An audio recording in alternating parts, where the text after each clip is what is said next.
Fresh expression of church is a church for our culture that changes, where people see a need and go to a different group outside the church and sit and listen and form a new community. And in that new community, disciples grow, and that new community begins to worship. It takes time to grow, it takes love, it takes perseverance, but there's nothing quite like seeing a new Christian community form.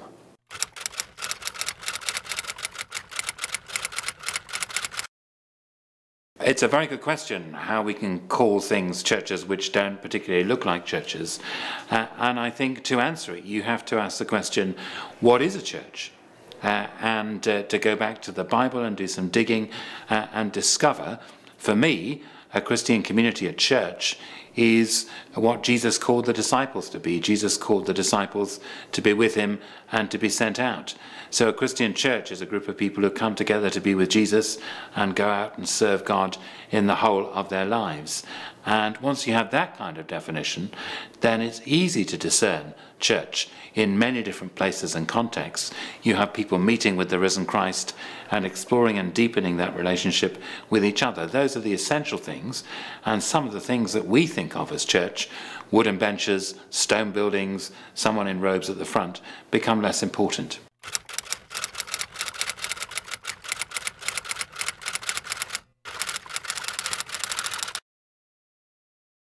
I think it's very easy when the church is anxious for a whole lot of people to feel neglected. If you mention fresh expressions in one breath and don't mention the inherited church at the same time, one or other group feels overlooked. But in terms of resources, it's very important to see that the vast majority of the Christian resource is going into what we call inherited church at the present time. It's only a tiny proportion being invested in fresh expressions of church. But unless we invest in the church of the future, how are we going to see the new things grow?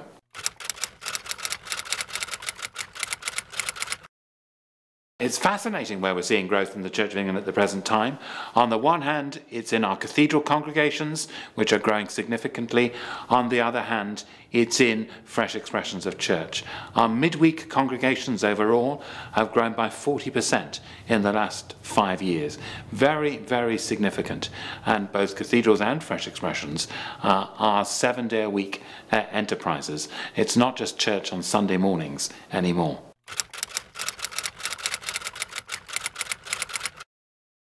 You say it's very new to you in Canada, but actually this is not a new movement. The church has been doing this kind of thing since the time of the apostles, especially in times of cultural change. And you've been doing this in Canada for a long time as well. It's kind of the language that's new and the need that is more focused now.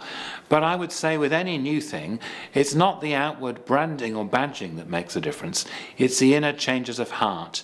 And the changes of heart needed here are towards mission, compassion for people who do not know Christ, a desire to form new communities from those who are right outside the reach of the church, and a dedication over a lifetime to form these new communities and see them grow. To go down this missional road, the kind of leadership a church needs is a leadership which is prepared to take risks, a leadership which has a vision of Jesus Christ, a leadership which is prepared to trust others, a leadership which is prepared to see new things grow, and which will commit itself to the investment and prayer and love and work required.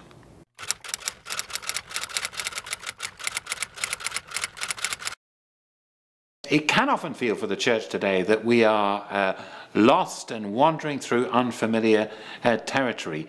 We have some sketch maps to guide us, we have the experience of the past, and that's all really helpful. But I find when I'm lost in the fog, I need more than a map when I can't see the terrain. I need a compass. And we need to find again the compass for the life of the church. And that compass is the life and the character and person of Jesus Christ. We need to be a Jesus-shaped, a Christ-centered church, as well as a mission-shaped church.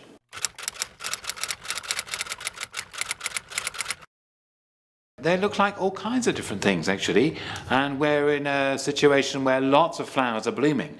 And as in any garden, some of them will be trees and grow to a great height and last for a long time, God willing. And some will be flowers that bloom for a season and then fade away.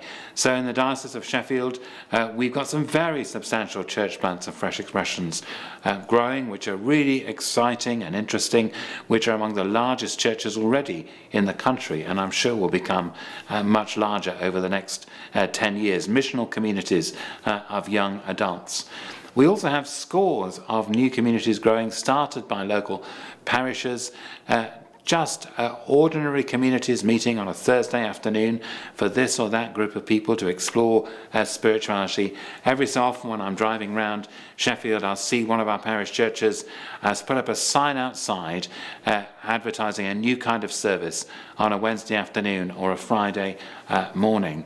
And they won't have told me or anybody, they're just getting on with it. It's a new fresh expression of church beginning. It's fantastic to see the variety and the creativity among the people of God.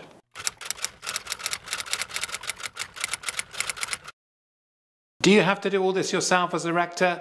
No, of course not. You can't. God gives many gifts to his church, the body of Christ, in lots of different ways. And one of the wonderful things about these fresh expressions of church is that they are calling out many different gifts from among God's people.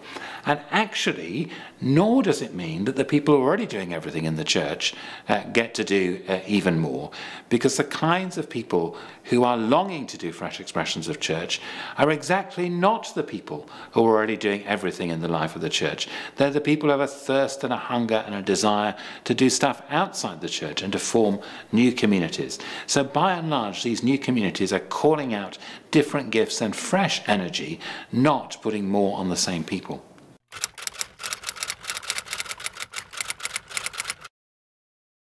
Well, a person can't start a fresh expression by themselves. That's the first thing. You've absolutely got to be part of a team and a small group of people working at this together. So the first requirement is a person who can work with other people and work with other people really well. In your team, you need a mix. But in that mix, there have to be evangelists, there have to be entrepreneurs, there have to be people who enjoy going beyond the frontiers, there have to be people who commit to each other and learn together, who offer wise leadership, who know where to look for support, and above all, who are humble and will go and serve and learn as they can. It needs to be training that happens on the job, actually. You can't go on a 3-year course in advance of doing a fresh expression of church. You need to be learning as you go. It's a bit of preparation you can do together.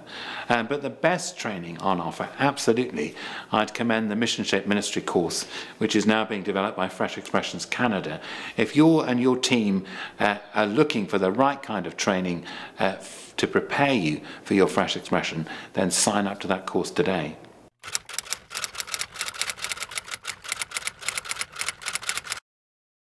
If you go back to the garden analogy again, not every plant in a garden lasts forever. Not every kind of tree lasts the same length of time. In an ecology of church life, we need some things which are strong and permanent and there for hundreds of years.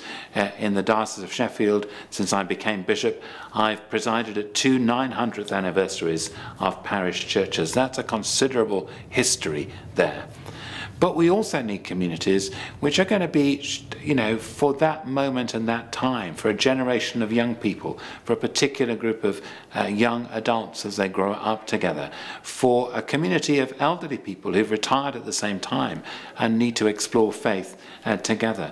These groups need to be existing symbiotically with parish churches, and actually it's where the fresh expression of church needs the inherited to give real stability. One is very fluid and can respond to the changing needs and circumstances. The other is much more permanent from generation to generation. The whole Church of God is a wonderful creation and a wonderful body of Christ throughout the world. There's loads of scope for variety and creativity within that mix.